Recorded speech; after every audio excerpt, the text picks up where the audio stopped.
Hey! This is My True Normal, a true crime and paranormal podcast. I'm Lauren. And I'm Lexi. And today's episode 2. Oh my gosh! We're very excited. We got some pretty good feedback from episode 1. I cannot believe on how many people listened. I know. I wanted to cry. I really thought we were only going to have like 4 or 5 people listen. We almost had 150. And that's just the downloads. That's just people who downloaded it. Shout out you guys. You're all so cute. Looking at like the towns of like the people who downloaded it, I was like, oh, I know who that is, and I cannot believe they did that for me. When we first posted, New York was our number 1. And I checked it today, and shout out Salt Lake City. Also, thank you, everybody. We are so appreciative of all of you. This is so cool. I know. And we did get some good feedback, so hopefully our audio does sound a little better. I know we were kind of low last week, but we're working on it. That was my fault. I'm learning. We are learning. We're new. But hopefully this sounds a lot better. I'm very happy with the way it sounds now. So. We're toddlers in the podcast world. It's okay. We also know that we shouted out our YouTube channel last episode, but had some video issues. Yes. The camera fell. Yeah. And putting it all together in the new video and everything, it just didn't work out. So we're going to be extra careful with our camera this time. So I will definitely post that when we publish this one. So AKA my dog is in here, so we can keep the video this time. All I can say is at least we're not at my house with all my dogs. You live and you learn. All my dogs would be way too noisy and everything for this, So as promised, this week is Alaska. Ooh, it's gonna be so good. You guys have no idea. We love a good Alaska. And it's gonna be the same format. True crime first, and then paranormal. However, this week we flip-flop. Flip-flop. I'm starting this week. I'm so excited. I can't wait. Mine is really long, so I hope you're ready. I am. I hope, however you're listening to this, I hope it's a road trip. Always or cleaning. I hope you're Always vacuuming with your headphones in or something. So I feel like the true crime is just so easy to kind of like get deep in because it's so like factual that you're like, right. oh, I don't want to miss that. Oh, I don't want to miss that. But like Yeah. the paranormal is more just like testimony, and it's to me, like, I love the paranormal, but it's definitely like shorter. When I'm like doing the notes for my true crime, I'm like, okay, that seems important. Because you have to add in so many details because it makes it better later on. Yeah. Or like makes sense later on. Yeah, exactly. Me talking with my hands. It's fine. Bibbidi bobbidi boo. Chef's kiss. Okay. So with my story, Let's do it. do you want to start into it? Yeah. Do you have to say anything else? I feel like we're gonna say enough. So Okay. let's do it. Yeah, this one's gonna be long, so I'm so sorry. No, I love it. So with my story, with it being so long and I only have so much time, I did have to cut out some of it. Okay. So I will go over it briefly, but I'm not going to get into way too many details in certain parts of the story. We're getting into the juicy. We need the juicy. I'm in. Ugh, I'm moving. So, Sorry. True crime Alaska. Lay it on me. Yes. Okay. So my story this week for Alaska is Robert Hansen.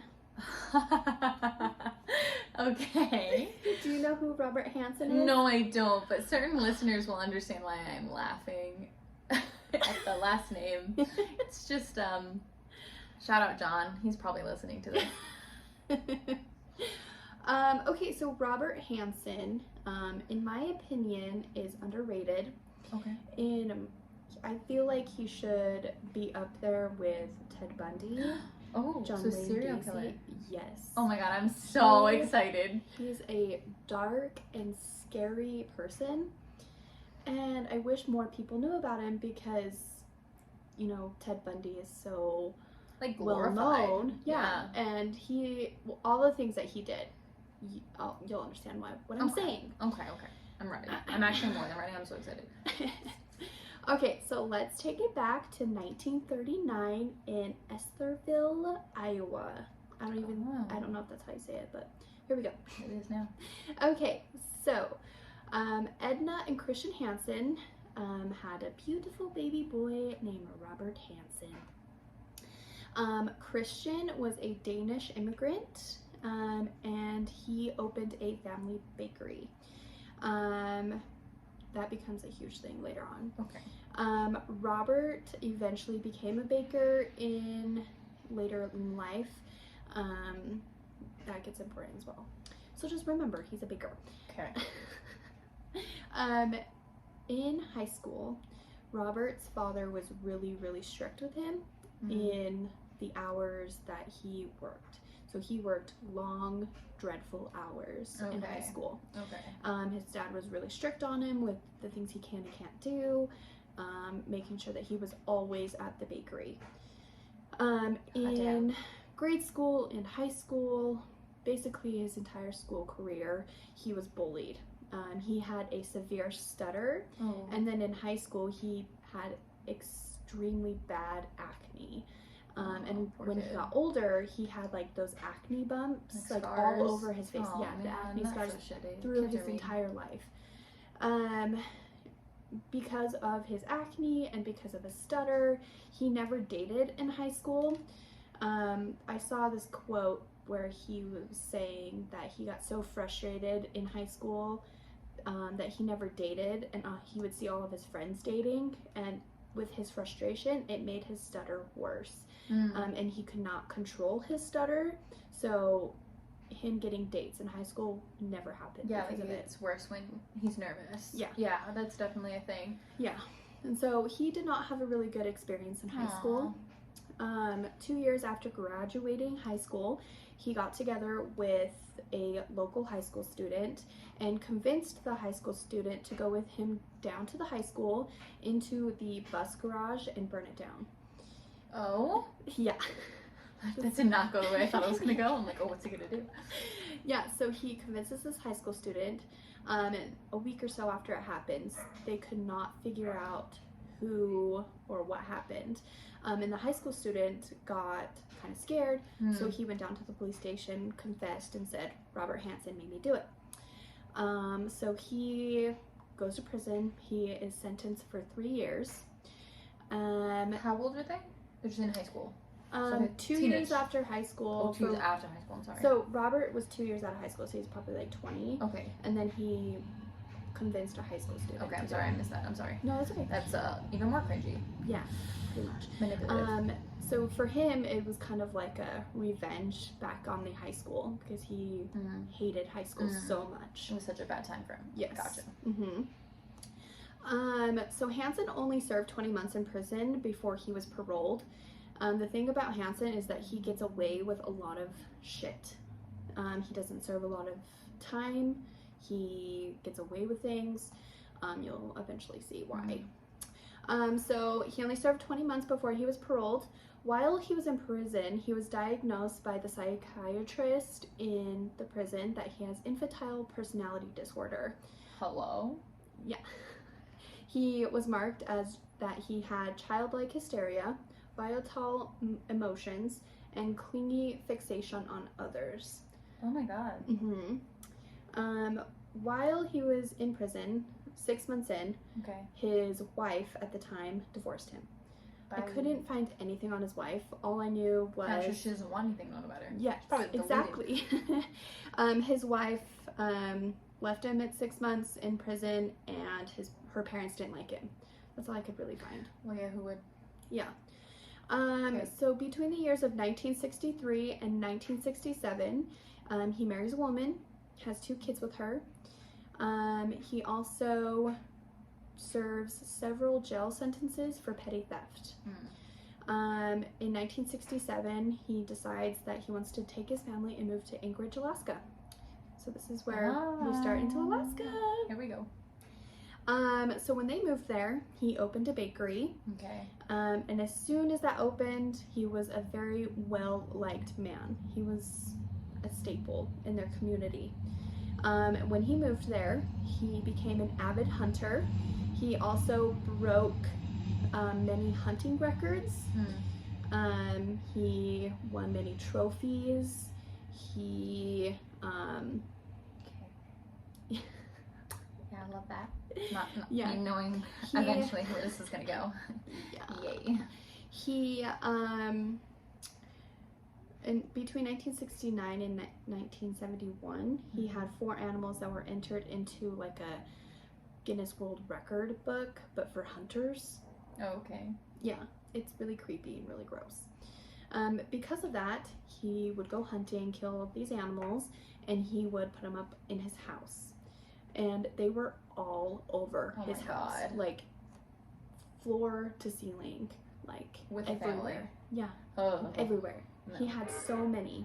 I mean, I know lots of people that have, you know, like a deer or a bear or whatever, and like it is what it is. If that's what you like, you like what you like. But I cannot imagine walking into a house and it's just like, oh, there's 96 pairs of eyes. I almost said 97, but that didn't make sense.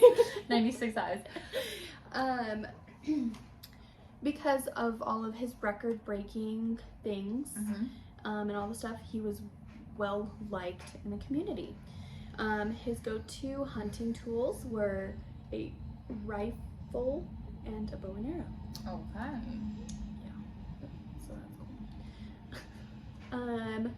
So besides the hunting and being a baker and being a family man and being a staple in the community, they always are. Yeah, they always are. It's always like, oh, he's such an outstanding person. He would never do that. No, yeah. The community knew him so well. We never would have thought of that. It's always that. And with Robert, so many people, they would give him alibis because they liked him and they were like, I would never see him do that. Yeah, I can't There's imagine. no way he would do that. So they would give him alibis when they weren't true.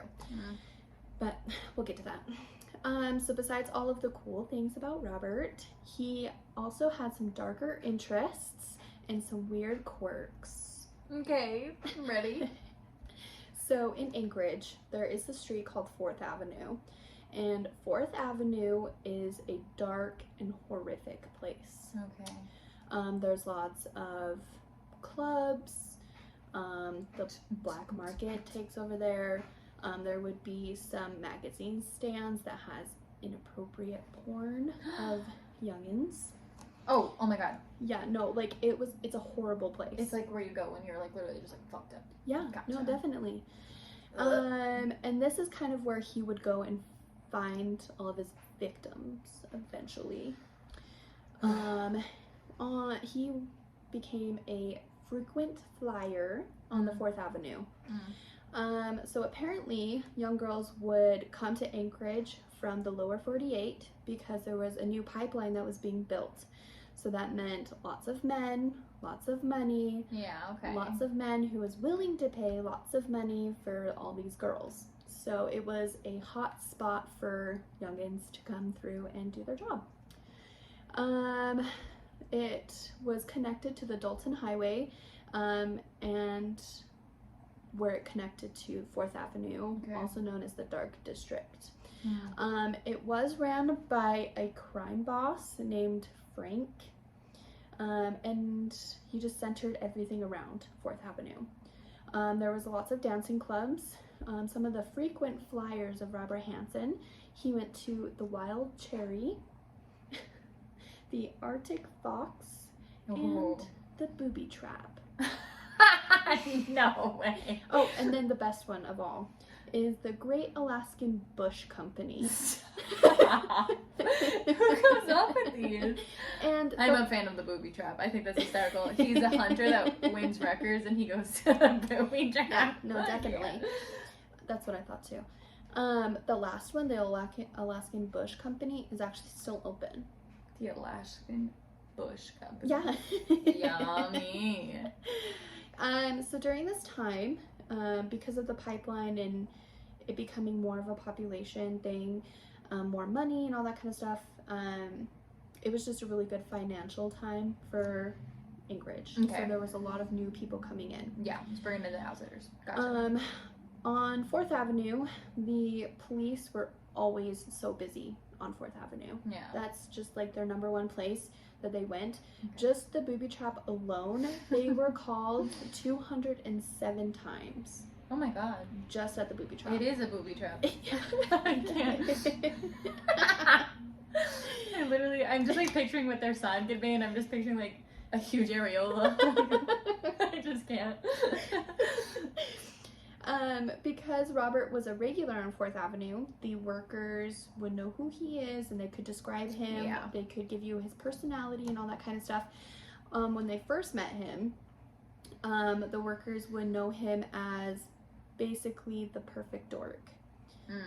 He stuttered, he kind of got a little shy with them, and he was just really, really dorky. Yeah. So they just nicknamed him the perfect dork. Okay. Eventually, with him being such a regular, he got more comfortable with the sex workers. Okay. They reported that he had this weird quirk that they would have to go up to him to get anything started. He would never go to them. It would always be, come to me. He doesn't have like the confidence to. Yes. He wanted them to do it first. Yes. Okay. And for him, they would have to say, we can do it, but it's going to cost you some money. Oh my God. And he would associate that sentence as them as a bad person, and so that's when he would decide it was time for them to die. Oh my God. So when they said that is when he was he would meet up with them and be like, oh, they're good people, they're okay. And then they would say that, and then he'd be like, no, you gotta fucking die. Oh my God. There are some times that they reported to the police and that he told them that he had like a rape fantasy. No, thank you. And because of all of the rape fantasies, he they got like didn't feel safe with him anymore. They were like, this dude is not cool. We don't want anything to do with him. Bad news. Yeah, it was just terrible. Let's see. Seems like it's costing them more than money at this point. Sorry, I lost my place. Okay. So most of his victims were sex workers. When the sex workers would come up to the police and say, this guy's being creepy, he raped me, whatever, they would ignore the sex workers and believe Robert Hansen and any excuse that he had. Oh, they're blackmailing me, or... For why? Because who would believe a sex worker in the 1970s? They were just like, oh, these are trash and women, he's like whatever. a staple in the community. Or like, oh yeah, he's paying for sex. But does like, his wife know about this? Okay, the thing is, he does all this weird shit, and his wife is never around. Like, Gotcha. His wife had no idea. So this is kind of where I had to take out a lot of information. Yeah, I bet it's a lot. It's a lot. There are a lot of stories of him, you know, offering high pay to sex workers, and then he ends up killing them and all the stuff.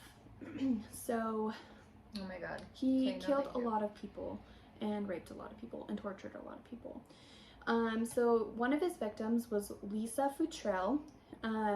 Between the year of finding Lisa Futrell and the next victim was a whole year. Oh God, okay. The next victim after Lisa was found on September 12th, 1982. Hunters found her on the banks of the Connect River. Okay. Her name was Sherry Morrow. She was reported a year earlier to be missing. They found Sherry to be shot in the back 3 times with a 22-23 Ruger rifle, hunting rifle. And the weird thing about her was that her body was found to be shot, but she was fully clothed and there were no holes in her clothes.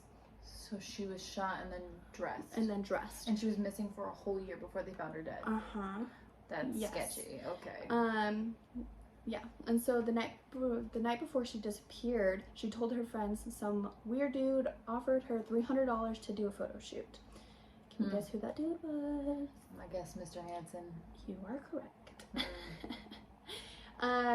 So Robert picked her up with the $300, pulled out a gun, and took her to the woods. He drove her all the way there with an ace bandage over her eyes so she couldn't see where they were going. Okay. So the thing about Robert is that when he would find these victims or whatever, he would get his SUV stuck in the snow every single time. Okay. Because he's such a fucking idiot. And he's a dork. He doesn't understand shit. And in a lot of the stories I was reading, he would say, "Oh, I was doing this, but then my truck got stuck." Yeah. Or something. Oh my god. Yeah. So he's like, I'm gonna be a badass and I'm gonna kidnap these women and be a bad guy, but I got my tower stuck in the snow. Yes, pretty much. So like normal, he got his SUV stuck in the snow, and while he was trying to dig it out, Sherry was like, okay, this is my perfect moment to run. So she gets out of the truck, she runs, but she still is cuffed in front of her and has the ace bandage in front of her. Oh god. And Robert said in an interview that he watched her scream and run around for a couple minutes before he shot her in the back. Oh my god. He just liked the aspect of her running around, basically headless. It's like a chicken running around, you know? Because she had no vision. The thing about...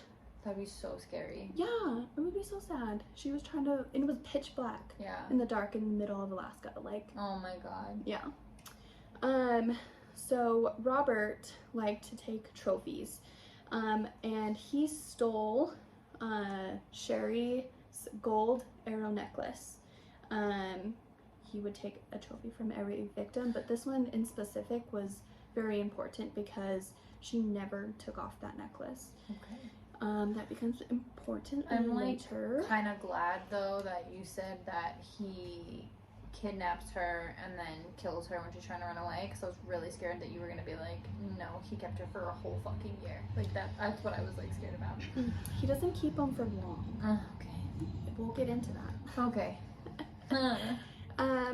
So between the year that Sherry was taken and found, like when they found Lisa Futrell, he killed 3 more women. Oh god, so it's escalating. His timeline's speeding up. Oh my god, okay. So when it starts getting serious is in 1963. So, in 1983. My bad. I blinked. 1983. So, there is a movie called Frozen Ground. Okay. And it has Vanessa Hudgens in it. Ooh. And Nicolas Cage. And love a good Nick Cage movie. Yeah, no, it's really good. It's one of my favorite movies. Okay. And that's how I knew about this case, was because of that movie.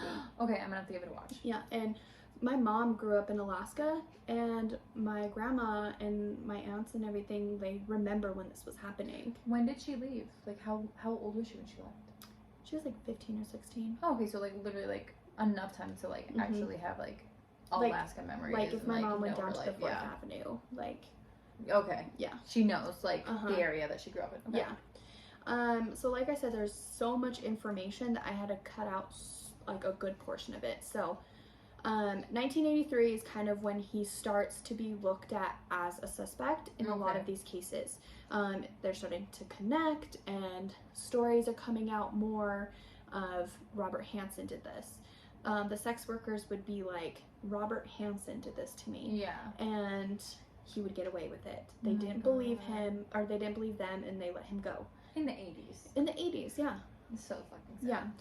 Yeah. So the movie Frozen Ground is really good. Highly recommend it. But it's based on this next portion of how Robert Hansen gets caught. Okay. So in June 13th, 1983, 17-year-old Cindy Polson escapes from Hansen. So he offered her $200 to perform fellatio. When she got in the car, he pulled a gun on her and told her, he pulled a gun on her and took her to his home in Muldoon. He held her captive, tortured her, and raped her. He chained her by her neck to a pole in his basement, and after he raped her, tortured her, all the disgusting shit, he just fell asleep on his couch. Oh my god. She tried escaping, but she was chained by her neck, so she couldn't. So after he did all of that, woke up, he took her in his car, and he went to the airport. So he has this insurance fraud thing that he did. He called his insurance and said that somebody came into his home and stole animal heads. And so they gave him like $10,000 or something. Oh my god. And he bought this bush plane with his $10,000. Okay. And the Connect River is only accessible by boat or plane. Okay. And so that is why he bought this plane, essentially, or stole it, I guess you could say. Oh. So after he does all this, takes Cindy to the airport to take her into his bush plane. So she tells police that she escaped while he was trying to load all of their things into this bush plane. Into the plane, okay. He was trying to open one of the seats because it's only a 2-seater plane. Because it's a 1-engine plane. Okay. He was trying to lift up the seat, and she saw an opportunity, and she ran. And while she ran, Robert Hansen ran after her. And while he was running, he made dead-eye contact with a security guard at the airport. And he said that he didn't want any suspicions, so he slowed down, stopped running, turned around, and got on his plane and flew away. And because of that, Cindy escaped. Coward. So when she ran away, she left her blue sneakers in his car. So when she goes to the police, she could be like, "There are my sneakers. They're under the seat. This, and this." Sorry. God damn. Yeah. This one's kind of harder to be funny about. Yeah, it's so dark and disgusting. Oh my god. Yeah, it's really bad. I'm so sorry. No, I mean, that's what we're doing. So as Cindy's running away, she waves down a truck driver, and mind you, she's still handcuffed and barefoot.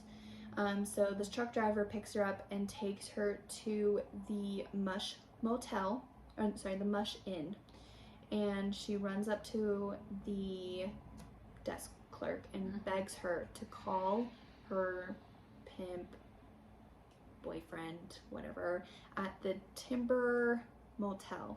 She's barefoot, but she's not naked, right? No. She's clothed. She's clothed because he was going to take her in the airport to fly her to the Connect River. Because I'm thinking, like, if she's naked, I think they will be like, yeah, sure, who the hell do we need to call? Yeah. Okay, but she's handcuffed, so that's a alarming sight as it is. Yeah. She calls her boyfriend, pimp or whatever, at the Big Timber Motel to pick her up. Okay. The truck driver was like, "Oh shit, like I don't know what to do," so he leaves, but while he's leaving he calls the police. Okay. And he's like, "I just picked up this girl, she's handcuffed, she's barefoot, she's freaking out, I don't know what to do." So they come to the Mush Inn. The clerk says, "No, she's at the Big Timber Motel."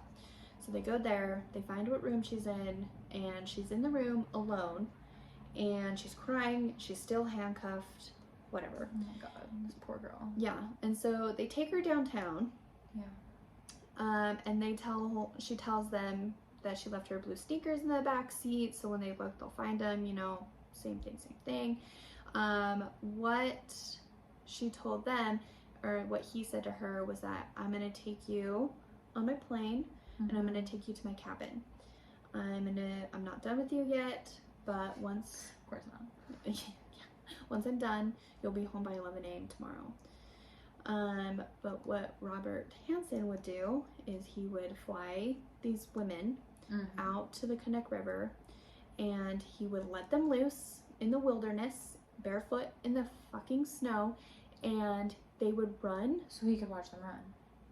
And fucking hunt them down. Oh my god. This is insane. Yeah. Because that's what he likes to do. This is like that short story, oh my god, The Greatest Game. Have you ever read that or heard about that? No. It's about this guy who has like an island, and he just like hopes for people to like, it's been a long time, but like stumble upon his island, and then once they're there, he like hunts them and kills them. Like, it's his greatest game. That's his greatest pleasure, is to like to hunt people because he thinks it's like the funnest hunt. It sounds just like this twisted fuck. He's like, oh, you know what's better than hunting elk and moose? People. I can't. Disgusting. I can't. Let's see. So she tells them it was Robert Hansen. You know, Robert Hansen did this to me. Yeah. So they pick up Robert Hansen and they take him in to be questioned. And he said it was a miscommunication. Cindy was causing trouble because he wouldn't pay their extortion demands, that she made him look like this horrible guy. So they were like, okay, well, can we like search your home? And Robert said in a later interview that after she ran away, he went home, he went down into his basement, and he puttied the hole from the hook, from the chain from her neck. So if the police ever checked out his house, they would never know. And the crazy thing was, she described his house, his car, his plane, in every detail. Oh my god. And they still let Robert go. So he's coming up with these stories every time, like, oh, they're blackmailing me because I don't want to pay them. Like, yes, I pay for these women, but like, you know, they're making me look bad. And this happens time after time again. And they're just like, because oh, these sex workers are always trying to make this one guy look bad instead of being like, maybe we should look into this one guy. Yes. This is why women don't come forward. Yes, just saying. Exactly. So when they take him in to be questioned, during that time, you know, he had like a record for being in prison and jail and stuff. But during that time, the APD was in a transition period from an old system to a new system. So when they looked up Robert Hansen, he had no record. So they were like, oh, okay, well, sex worker's lying, he's telling truth. Okay. Convenient. Yeah. Wow. Yep. And because I was also thinking that, like, this guy has a record. Why do they think he's such a perfect guy, even though he has been, quote, since he's been in Alaska? But I guess it's because they can't even see it.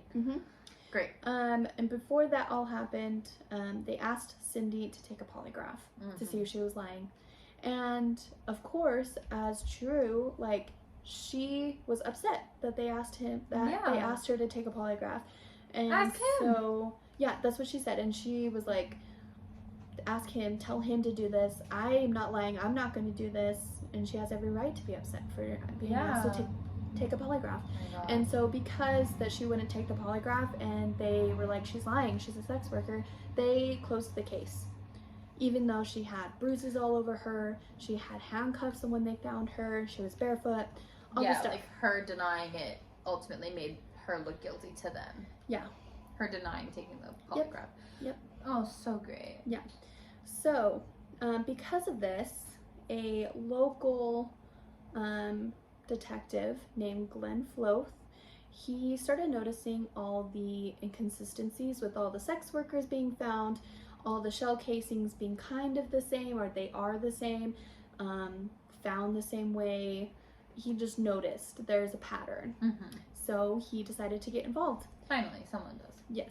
He was a part of the team finding all of the bodies, and during September of 1983.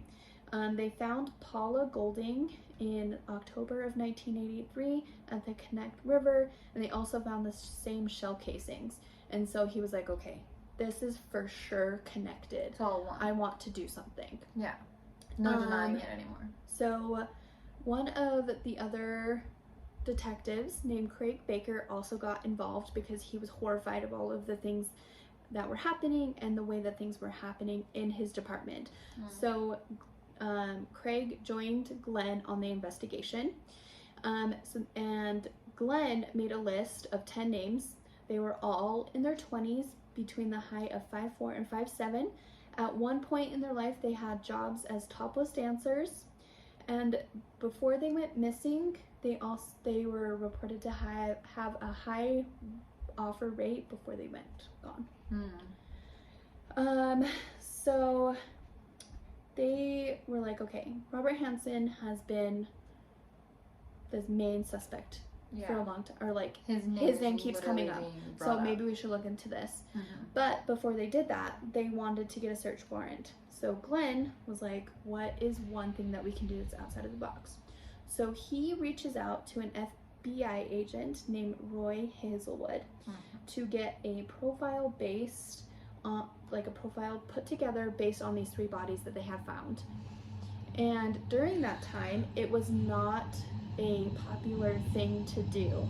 Like in the 80s, it was a newer thing to get a profile.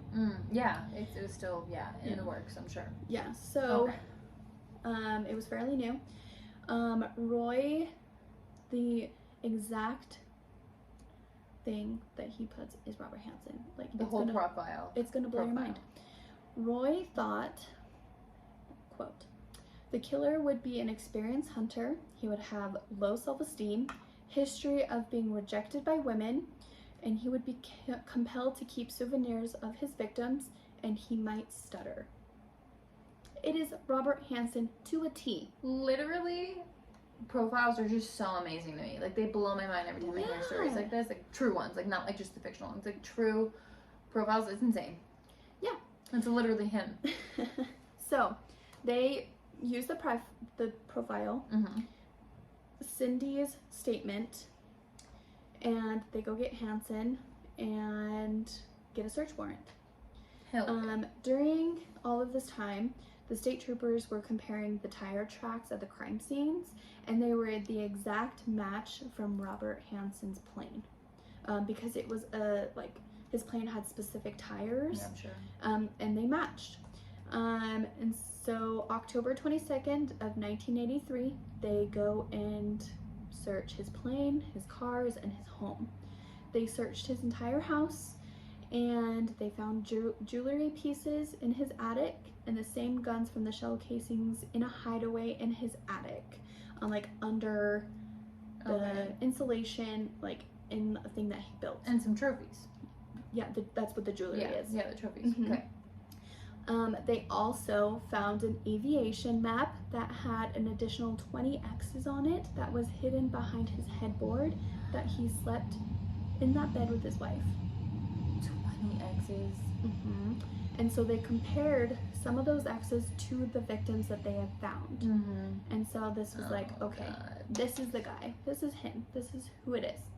And you're telling me this lady had no idea that her husband was this fucking shady? Yeah, pretty much. Or she was in denial. Because of the profile, they were able to, get the search warrant and all this stuff. So because of this case, profiling made it possible to use it in cases to get search warrants. Yeah. He was charged with assault, kidnapped, multiple weapon offenses, and theft and an insurance fraud. I already told you about the insurance fraud. When they confronted Hansen, he denied. Loser. And he was like, okay, I did it. Like, eventually, after 12 hours of him denying, interrogation, he says, okay, I did it. It was me, but it was the women's fault. Oh, of course. They told me that they want to have sex with me, and they wanted me to pay for it. So I made him a bad person. But that's why you're there, honey. Yeah. It was so horrible. Yeah. So that happened. That was really cool. Yeah, so cool of him. So quirky. So after a 12-hour sit down, he admitted that the sex workers were not his first victims. Before that, he would pick up 16 to 19-year-olds that were not sex workers, and he would rape and torture them and then kill them. He admitted to raping over 30 women, killed over 21. He would chain them up, rape them, torture them, weaken them, and then he would fly them out to the Connect River, hunt them down, and sometimes he would hunt them for days. And just it was all a game to him. I'm surprised that he had the plane at that point too. Like he had the plane earlier before even these sex workers. Like that's crazy. And the God. The grossest thing about this was he called it his summertime project. Oh yeah. Yeah. It just shows you how detached he was to these victims. Summertime project. He hated women so badly that he called them their summertime project. Go paint a fence or something. My God. Yep. So he, in 1984, he pled guilty to 4 homicides. 4? He made a plea bargain because he didn't want all the publicity to affect his family. Oh, like you didn't already do that? Yeah, pretty much. much. You're not already fucking mentally scarred. He had 2 kids? Yeah. Yeah, yeah, like they're okay anyway. I hope they changed their name. I hope they're... Oh, I'm sure. But they're off the grid somewhere. They're like as far away from Alaska. They're like at the tip of fucking, I don't know, Florida or some shit probably. They're like, yeah, no, goodbye. Yeah. Okay, so I'm gonna name some of his victims just because I feel like they deserve that. Name them. So there is Celia Van Zantien. I don't know. Sorry. Megan Emmerich, Mary Kathleen Thiel. There is one victim that she was so decomposed they had no idea, like couldn't figure it out, and they found her on the Ekna River, and so they named her as Ekna Annie. Joanna Messina, Roxanne Eastland, Lisa Futrell, Sherry Morrow, Andre Mona, Suluna, Robin Peakley, Dylan Sugar Frey, Paula Golding, Mala Larson, Teresa Watson, and Angelina Lynn Freedom. Oh my God, that is... And obviously Cindy Tolson. And that is just some of them. Dude, okay, so now I have a question because you said that he took her arrow necklace. Was that one of the necklaces found at his home? Yes. So how they... Sorry, I just got too caught up with it. No, there was so much information. I'm just curious. I just want to know. When they looked at the jewelry, they looked through it and they found her arrow. The arrow necklace. And that is how they pinpointed him to all of it. To like all of them because they were all done by the same person, whatever. And if he did that, he did all of them. And then they tested the... What a shithole. The shells that they found at the crime scenes and also through his gun. My God. Yeah. So that is the story of Robert Hansen. You see why I feel like he should be compared to like... Yeah, he seems way shittier. Like the whole like hunting a person thing. That's so twisted. Like how fucked up in the head do you have to be like, I'm gonna plan a way to hunt these women. I like watching them run around. Yeah. Like disgusting. So horrible. I feel like we're gonna put like a content warning out at the beginning of this or something. Definitely. It's really bad and I'm so sorry. That was like 40 minutes worth of things, but literally don't be sorry. That's what we're here for, man. Like it's a good case because he's so underrated. Yeah, like people don't know. I never heard of him. Yeah, and I feel like he needs to be more well known. Yeah, because there are horrible people like that in and this like world. people like their death needs to be, I don't know, justified some way. Right. People need to know how shitty he is. Well, last week we were like, oh yeah, paranormal, true crime, and high-fived after each. I feel like I don't want to high-five to that, but... I'm not going to high-five you after that We did it! True crime, Alaska. Okay. All right. Time for the spooky story. Are you ready for the paranormal half of our episode today? I'm so excited. I love a good ghost story. So. Alaska. I was like really excited to do some research because I kind of assumed and figured that there was just going to be a lot of like, I guess paranormal things in Alaska because I feel like it's such like a dark and spooky place. And just like there's a lot of like history and like natives and like stuff like that. And I was just like, oh, what am I going to find? I'm not covering anything like that, but I did want to do something a little different, a little fun. I know we did a haunted place last week, and this is only our second episode, but I was like, I want to do something, I don't know, that just felt like different, like fun. Okay. So I decided to cover the ghost ship of SS Baychimo. Oh my God, how cool. It's a ship. So I feel like it's perfect. It's for all my naughty nautical listeners. Ooh. My little naughties. It is a lot of history, but it's like important, and it gets like, it's just like a mystery pretty much. It's more of a mystery than it is like oh, this place is haunted, but I liked it, so I'm gonna just jump right in. Okay, spook me a little bit. We're gonna start in 1914. The ship was launched originally as, this is a Swedish word, so bear with me, originally launched as Ingermelfen Okay. in Sweden as a trading boat to go on trading routes between Sweden and Germany until World War One. Okay. The ship was 230 feet long. Jesus. And was powered by a triple expansion steam engine. I have no idea what that means, No, but me neither. I feel like that's really great. I was like, maybe somebody will know. Giving it the power to operate at about 12 miles per hour. Okay. And of course, I read this bullet to Kyle, who has been, you know, on Muse. He's been like on boats before in the military. And he was like, how many knots is that? And I was like, oh, I don't know. We did the quick little Google search, and I think it's about 9 knots. So it operates at about 9 knots. I have no idea what that means. Again. The man was deployed on a ship, so I guess he was interested. However, oh sorry, what? No, nothing. Go ahead. Okay. After World War One, the ship was acquired by the Hudson Bay Company in the UK in 1921 as part of reparations due to World War One. So like due to like the Treaty of Versailles and like this and that, they acquired this boat, the UK, so it came back to them. Okay. This is when the ship was renamed Baychimo. I thought you said Baychimo, and I was like, Bitchin'. Okay. Baychimo. It's Baychimo. And one like YouTube video I watched, he said Baychimo, and then he also said like Baychimo, and he said both, and I was like, I feel like Baychimo's wrong. So we're gonna go with Baychimo. Okay. And that's her name for the rest of time. Ships are always a her, so it's a she. The Baychimo. Bad bitches Baychimo. Good for our naughties. Like I said, our nautical naughties. Sorry. I was so excited to write that joke. It's actually written in here, but it's fine. I could just see you be like, it's literally, look at the top of my page. For all my naughty nautical listeners. So corny. The Baychimo successfully completed 9 voyages in the hands of the Hudson Bay Company, visiting trading posts and collecting items such as pelts, weapons, tobacco, sugar, and tea along the north coast of Canada. Okay. Sounds like the perfect era for that. Yeah, exactly. On October 1st, 1931, at the end of a trading run, the Baychimo was full of cargo, mostly furs this time, and it became trapped in packing ice.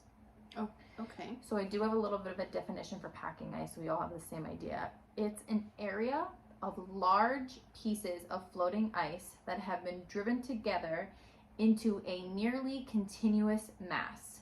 So it's a bunch of smaller pieces of ice that have just been like pushed into each other to just create like one big floating mass of ice. Okay, that makes sense. It does occur mostly in the polar seas, but it happens here on the coast of Alaska, and they get stuck in this packing ice. Okay. Unable to move and not sure what to do, the crew shortly abandons their ship and travels over half a mile of ice to the closest town of Barrow, Alaska. They camp out for a day or two in hopes that their ship will break loose, and after 2 days, the crew treks back to their ship to find that it did break loose. Woohoo! The crew assesses the ship for damage and notice that there's a significant amount, and they're kind of hoping to like slowly move back to where they can port, like kind of just take their time, no rush, to just get somewhere that they can port and get all the goods off the ship. Get there, no hassle. Yeah, exactly.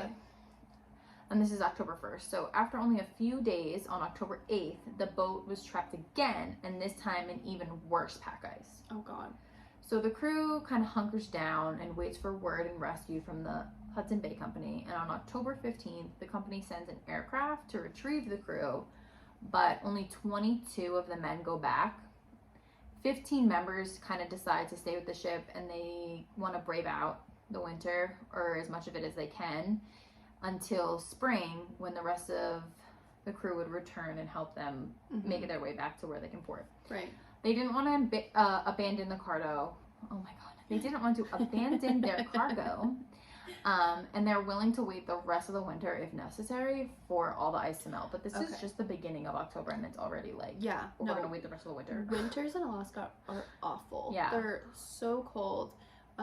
Like I said, my mom grew up there, and we visited a long time ago, long time ago, and I just remember it being so like frigid, so cold.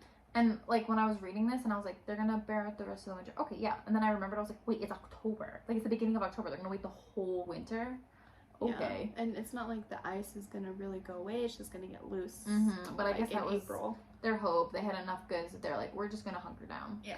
So they build a small wooden fixture some distance away from the shelter, or for shelter. It's not really like given like how far away, but you know, more on land.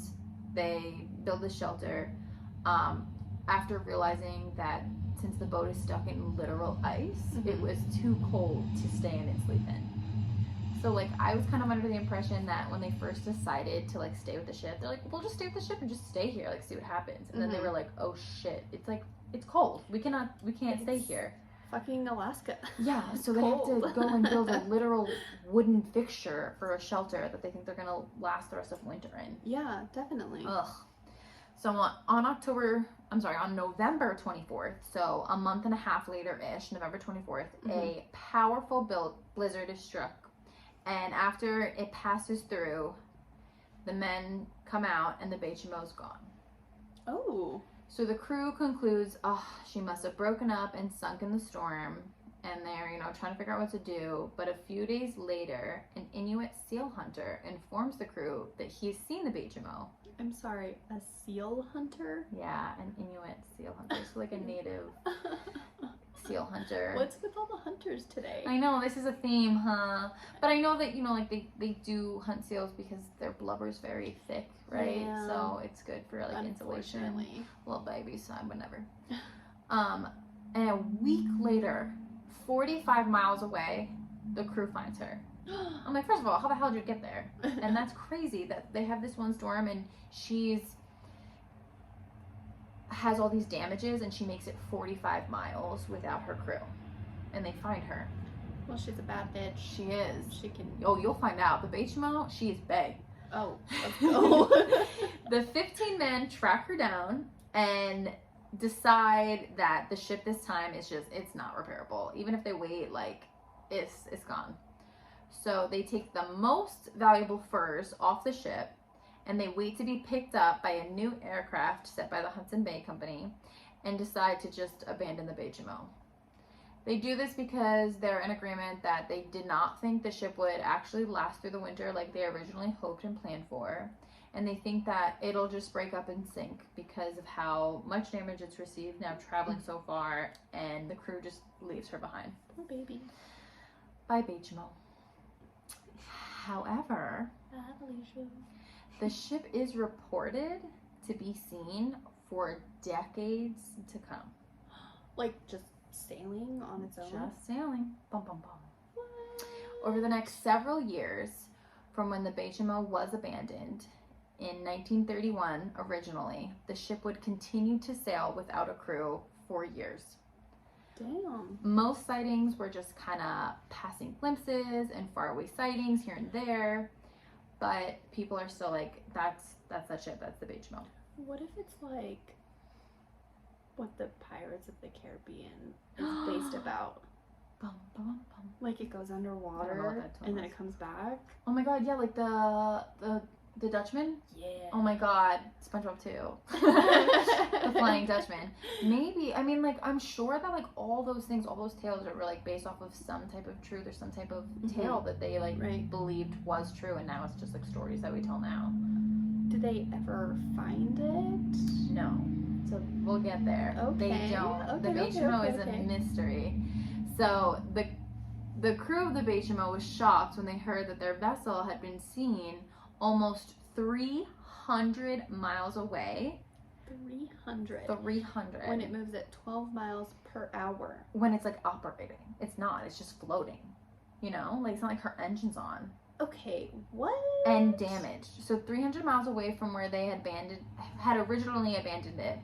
And it navigated all the way through the Beaufort Sea despite the brutal condition that they had left the ship in. Expecting it to sink, it somehow has not, and it has made 300 miles away. I'm jumping, sorry, go ahead. Sorry. Well, if I don't cover it, please remember to ask me. The next documented sighting was by Leslie Melvin in March of 1932, who claims he saw the Baychimo on his way to Nome, Alaska with his dog sled team. Nome, Alaska is like a scary distance away from Barrow, Alaska, where the ship was first left. I do, like, just for you, I know, like, sorry listeners, I can try to post it on our Instagram, but I have a picture of a map so you can see, like, this is where they left her.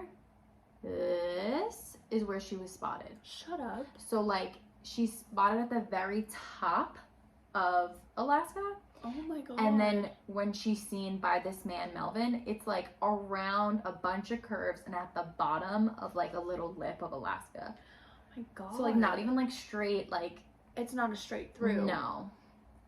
So the waters surrounding Alaska, especially during the colder months, are treacherous. And it wasn't uncommon during this time for ships to become stuck in the pack ice and then sink. Yeah. So the Baychimo had traveled all this way, even though that like beat all odds of what people were used to. Right. People who lived on the coast of Alaska would sometimes see ships abandoned and see them floating and would be like, oh, okay, the water is eventually gonna take them. Like they know, like people who lived on the coast were like, okay, that ship's gonna sink, and they would. So there's just a bunch of random like abandoned ships just in the water of Alaska. I guess it was common, like for people to try to make these, I guess, like passes at the wrong time of year, and the people would know, like, oh, here comes those guys, because that ship's just not gonna make it. Like they knew, okay. And then so when they would see the Baychimo floating, they were like, oh shit, there still is. Like it wasn't like they were like, oh, there's a ship. Like they were used to this stuff. Okay, that makes sense. And the waters were hard to steer and navigate through the ice and water with an experienced team. So how was the Baychimo doing it? Like that was the big question. Like if it was so difficult for people to make it through, and it was so likely for people to abandon their ships, like how the hell was this one ship doing it for miles and miles and miles for years and years and years? I'm telling you, it's a ghost team or it's crew. Pirates. They're pirates. It's they needed Pirates of ship. the Caribbean, but Pirates of Alaskan, whatever. The Beaufort Sea. A paranormal presence intervening to operate the ship was the new speculation being made, and stories of the Baychimo were told to locals.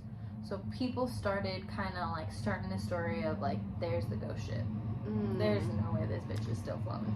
That's a ghost ship. That makes sense. So people, were reporting seeing her, but as it kept going on, people started to report more kind of mysterious things about the Baychimo. Sometimes she would be out in the distance, but sometimes she would be closer to coast, and people would report seeing ghostly apparitions and crew members on the decks. Okay. So they would see people sometimes and be like, oh, there's people on the ship. Like someone must be salvaging her. Yeah, I mean, I would assume that as well if it's operating, quote unquote, on its own. But then sometimes they would notice it's not taken care of. That person doesn't have a bottom half. That person is completely see-through. So the ghost thing kind of took off. What's that? You blogger. That man has no bottom. I almost said has no butt. Where does butt it's just go? a head. Where does butt go? But that was the rumors, because sometimes, it was farther away and people would be like, well, maybe I'm just seeing it wrong. But sometimes it would be closer and they would report seeing these things, and the rumors and the story of the Baychimo just kept escalating. It just kept going. Okay.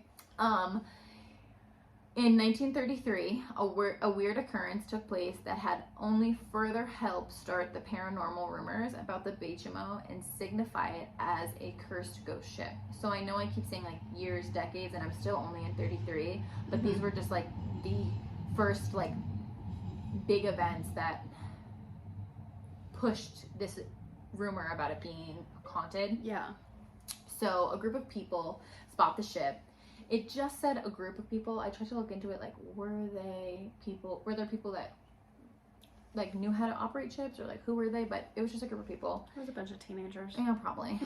And they spot the ship, and for the very first time, they were close enough to board it. All these, like, rumors and, like, locals telling stories of this ghost ship, but this time it was close enough to board it. So they know it was the Baychimo because they literally went on it, and they could see that it was the Baychimo. Stop it. So it wasn't just like, oh, people making stories. Like, this group of people was on the ship and saw that it was the Baychimo. They, like, went on it physically. Mm-hmm. And as soon as they went on it and started to investigate it, very quickly and very, like, randomly, not expected, and a giant snowstorm blizzard had happened. So once they boarded the ship, a huge and sudden unexpected storm hit, and it trapped them in the vessel for 10 days. So not only did they just go inside of it, they lived in it for 10 days. Oh my god. Yeah. Okay, so did they have food? Did they have water? No.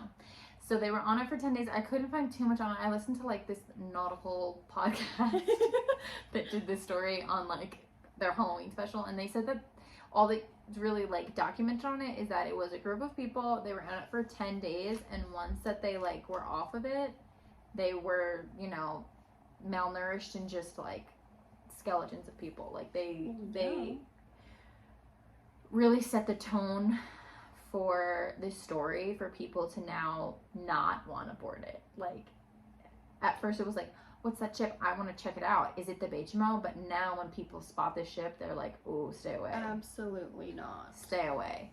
There are 2 other documented times that people boarded or became close enough to save the ship, but both times weird occurrences prevented them from doing so, just like the first. So it wasn't the same exact of a storm, but it was things where, like, all of a sudden, like, the ropes pulling the Baychimo were cut, or they would have backup crew that would just disappear. Okay. So is it like a cursed ship? It's this cursed ghost ship is what the Don't legend is. Get on it. A cursed ghost ship. To be cursed. So for 5 to 10 years, sightings were constant and mysterious. Always seeing the ship and its reported ghost crew. Sightings did slow down for a while, but in March of 1962, so 30 years later, in March of 62, there was a confirmed sighting of the ship off the coast of Alaska, just like it had been countless of other times. People identify it as the Baychimo. And then again in 1969, there was one more final confirmed sighting of the Baychimo 38 years after it was abandoned. It was the final sighting of it, and I guess, like, I'm just guessing here, but confirmed that it's the Baychimo. I'm assuming, like, it says Baychimo on it. So, like, that's all people are like, right. Okay, I would that's assume, it. Yeah. And that was the last time she was seen, was in 1969, after 38 years. However, in 2006, the Alaskan government did launch an expedition to track down where the Baychimo eventually went down and find the remains of its assumed wreck, but they could never locate it. So this story has been perpetuating for years. So the government eventually was like, we're intrigued, let's launch this expedition to find her. And they have searched and searched and searched, and people are still looking for it today. Oh my god. Like, nobody 90 knows where she's years at. later, 100 years later. Almost, yeah. Nobody knows where she's at. It's, okay, I'm telling you, it's the story of It's the Pirates of Dutchman. the Caribbean. It's the Dutchman. That's The exactly ship is what it now in the is. Caribbean instead of in Alaska. That's where she's at. That's so crazy. Mhm. It is. It's different from, like, our normal expected, like, paranormal story, but I thought it was so mysterious. I feel like there is a ghost crew on it, taking care of it, quote unquote. Yeah. But, like, making it disappear purposefully, and then when they're like, we needed something, you know, energy or whatever, and they come out and see. I don't know. It's definitely creepy. And it's just like a part of like local legend now. Like people just like tell the story of the Baychimo. Yeah. I mean, it's Baychimo. like a local ghost story. Like, hell yeah. Don't go, if you see the Baychimo, don't go on it. Definitely don't. I'm not going to bring a 10-day blizzard. Oh, God. Could you imagine being on a ship for 10 days? No food, no water.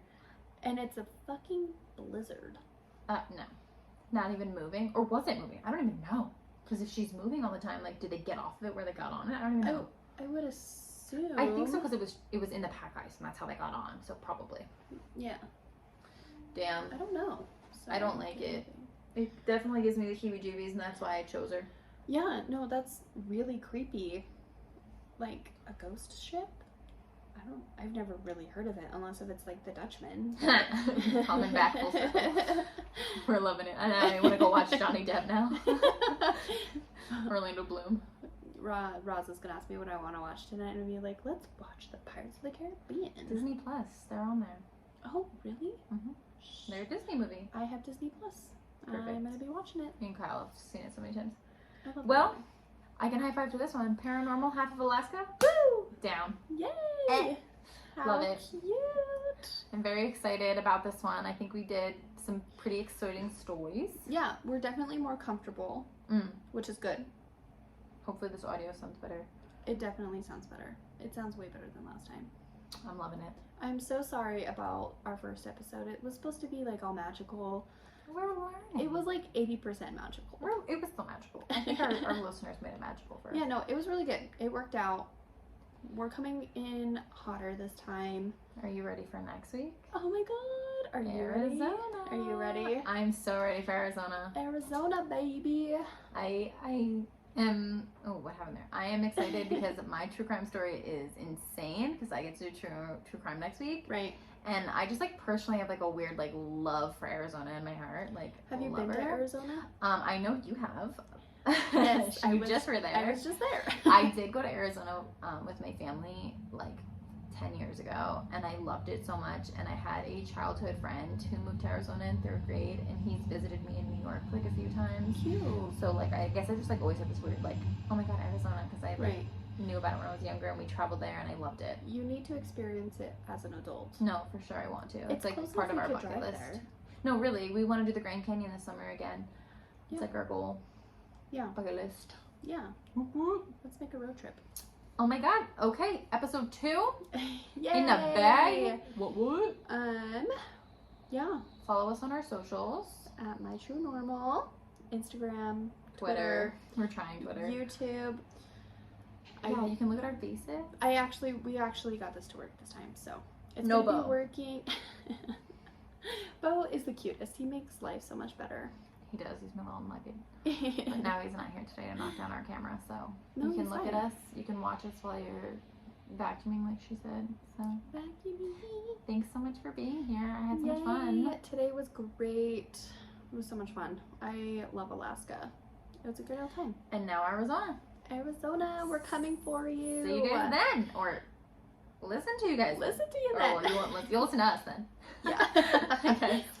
Okay, well, thank you so much, you guys. Have a wonderful time. We appreciate you guys, and we will catch you next Monday. Bye. Bye.